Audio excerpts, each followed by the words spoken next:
And I'm here tonight on behalf of the conferences and schools that administer the playoff to present the National Championship Trophy to Coach Jim Harbaugh and the Michigan Wolverines.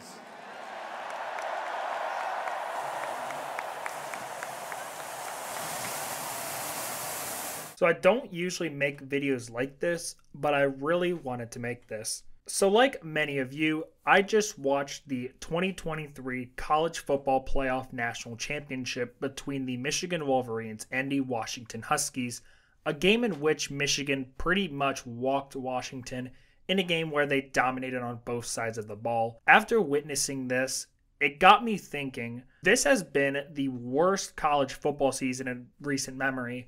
And not only because Michigan won the national title, but everything from bell to bell, and even before the bell even rung, it's been nothing but a constant chore to watch. So I figured I would put in my 2 cents and explain my rationale on why the 2023-2024 college football season has been one of the worst in recent memory.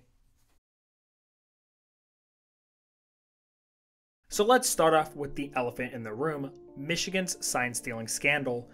In October, news broke that the NCAA were investigating Michigan for sign-stealing allegations. Those allegations entailed that Michigan hired unnamed individuals to attend future opponents' games in order to gain information on what signs the other team used. This would be in direct violation of NCAA bylaw 11.6.1, stating, and I quote, "Off-campus in-person scouting of future opponents in the same season is prohibited." Over the next several days, pictures and video would trickle in, making the situation a lot more dubious, including a video during their 2022 game against Ohio State, which showed now suspended staffer Connor Stalions, along with pretty much the entire rest of the Michigan team, following along with Ohio State's sign after it is called. Stalions would also become the center of the allegations, as more information would come out that would add fuel to the fire.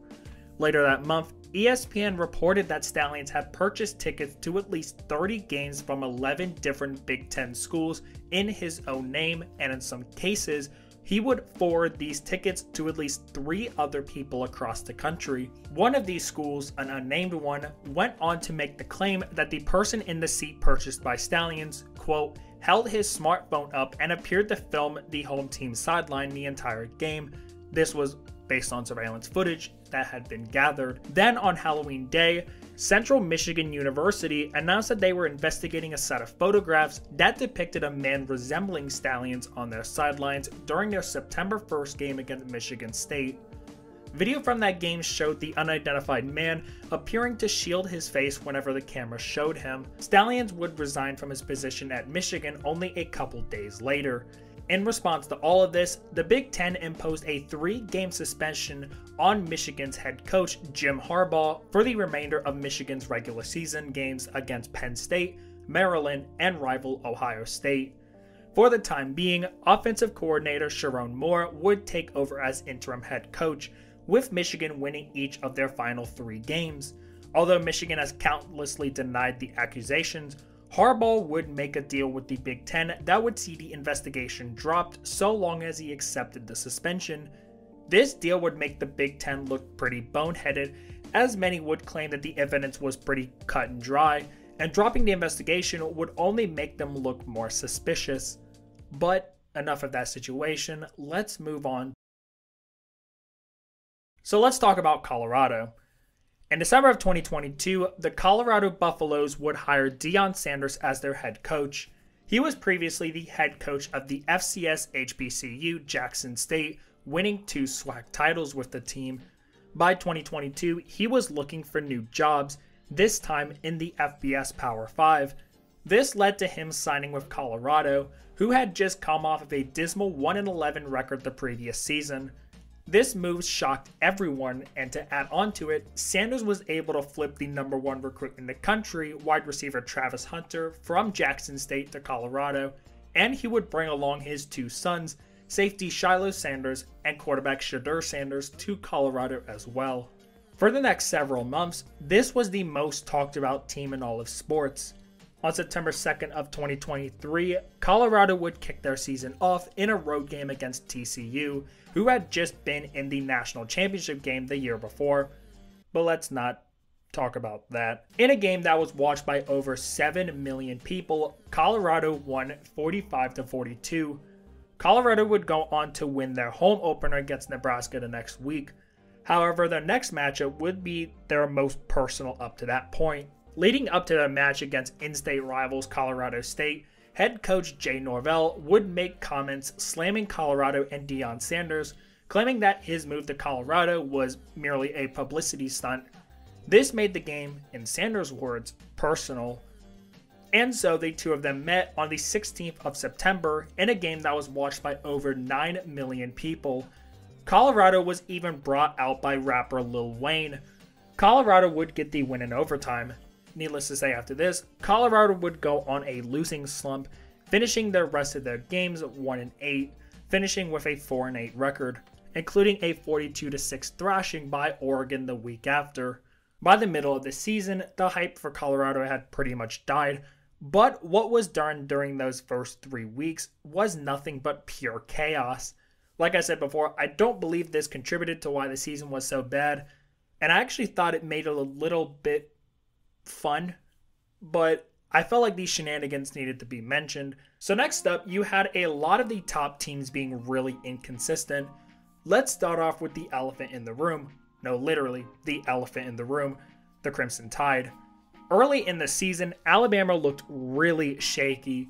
They lost in week 2 in a home game against Texas, whom they had a home-and-home with, and I guess that's fine. Texas was really good this year. But it's what happened next week that really irked me and a lot of other people. Alabama played a road game against the South Florida Bulls, who finished 7-6 this season, but historically have been pretty bad. Alabama went into Raymond James Stadium as 34.5-point favorites, and it should have been a lock to win and even perhaps cover the spread. Well, going into the fourth quarter of that game, Alabama was only up by, no, it's not the score you're thinking, 10-3. They were up 10-3. This was a really awkward game to watch, as there was a big rain delay during the first half that seemed to have cursed these offenses and turned them both into Iowa. This was a game where Jalen Milroe was out due to an injury, and Alabama had to resort to playing Tyler Buchner, the transfer from Notre Dame, and yeah, let's not talk about that. Alabama did get better throughout the season, beating defending champions Georgia and even bringing Michigan close in the semifinals, but lost due to, let's say, a questionable play call.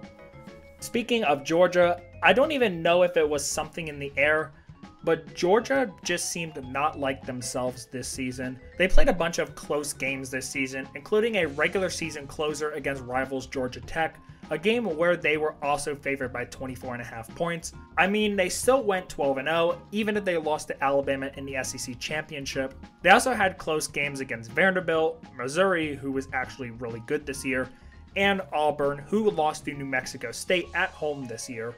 I know that New Mexico State was good this year, but Auburn should, in theory, be so many pedigrees above them. So to get crushed by them at home must have felt really embarrassing for the fans. Finally, oh boy, I want to talk about Ohio State. Ohio State was consistently ranked pretty high, usually in the top 4 this year, but they didn't really feel like a top 4 team this year. While they had such great talent, such as Marvin Harrison Jr., who you could argue was the greatest college football player this season, and Travion Henderson, many attribute the team to being dragged down by their quarterback, Kyle McCord. While I don't believe McCord is necessarily a great player, he isn't horrendous either. You need to have at least some sort of talent to make it as a starter onto a team like Ohio State, who has been, in past years especially, very exceptional at making big quarterbacks. Just take a look at Justin Fields and CJ Stroud. So Ohio State trotted on the whole season, even picking up a close win against a really good Notre Dame team, but something still was off. A few of their games were closer than they needed to be, and it was very clear that their offense wasn't really as they should be. If you look at the scores of each game, you would call me crazy, but if you actually sat down and watched these games in real time, you would know what I was talking about.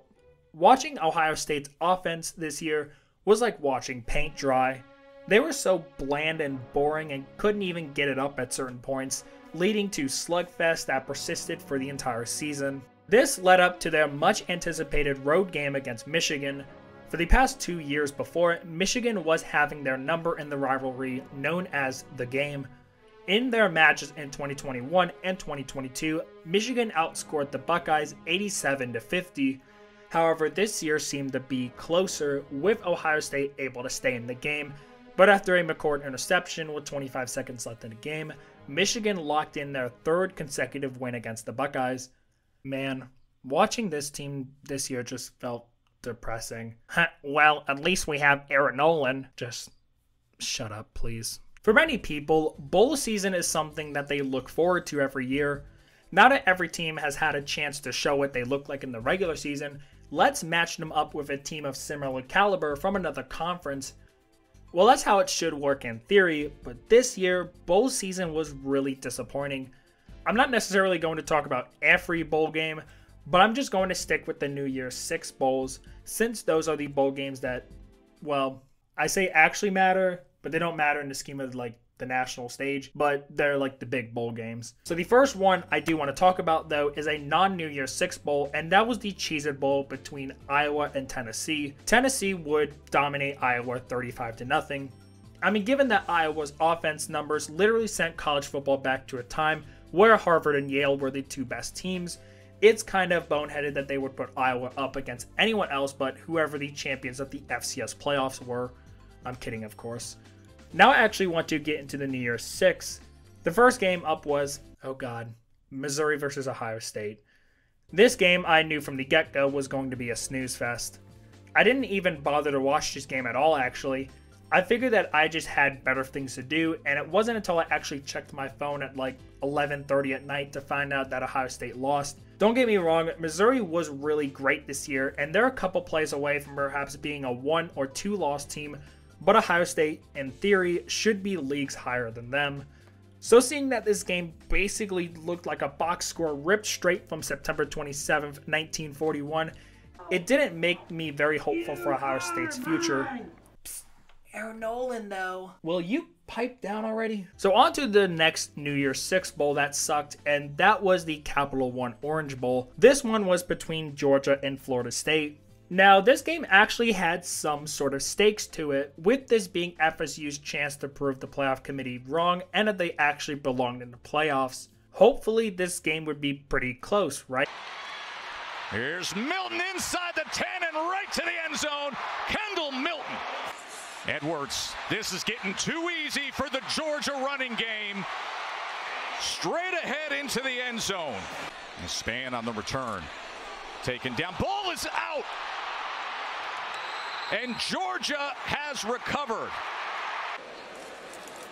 Sprint right for Beck. To the end zone he goes, and he's able to find Lovett for the score. Maybe the mockery of that could be going away in the course of the next week and a half. To the end zone, and that is hauled in for a touchdown. This crew, outstanding job each and every week on ABC and ESPN. Wonderful to be with you guys. The largest margin of victory in a bowl game by any team. Finally, there was the Verbo Fiesta Bowl between Oregon and Liberty. Liberty are from the Group of 5 conferences, Conference USA or CUSA. They would finish undefeated, winning the conference and being the Group of 5 representatives for the New Year's 6. I mean, Tulane beat USC with a Heisman quarterback last year, so maybe Liberty could beat Oregon this year, right? They even scored first, but unfortunately missed the PAT. I mean, it's fine. It happens to all of us. We all make mistakes sometimes. It's not like that was a bad omen or anything. It ever did to his career, and I'm happy to have been able to call games with you guys this entire season. It's been a true joy. And a joy to watch Bo Nix wrap up his collegiate career with a terrific performance. Yeah, I think I'm done talking about bowl season. Next, I want to talk about the conference realignment news that has been talked about to death. Technically, our story with this begins in June of 2022 with the announcement that 3 teams from the American Conference would be moving into the Big 12, those being Cincinnati, Houston, and Central Florida. This didn't make a whole lot of noise at first, conferences shifted around teams all the time, and it just seemed normal. While looking back on it, we should have treated it more as a warning for what was to come. Just 6 months later, the bombshell would drop. USC and UCLA were both leaving the Pac-12 for the Big Ten. The move would send shockwaves across not only the college football world, but the sports world as a whole. The Big Ten was, for the most part, a Midwestern conference, so adding 2 teams from the West Coast seemed almost ludicrous, especially when you could see that not only football, but every other sporting program would be affected as well. The move practically kneecapped the Pac-12, as now the conference more resembled a ticking time bomb, with everyone on edge on who would be next to leave. That answer would come only a little over a year later, with Colorado announcing to rejoin the Big 12. The next month, Oregon and Washington announced that they were following the 2 California schools to the Big Ten. Arizona, Arizona State, and Utah were next when they announced their move to follow Colorado to the Big 12. And finally, in September, Stanford and Cal were voted into the ACC, leaving only Washington State and Oregon State in the conference.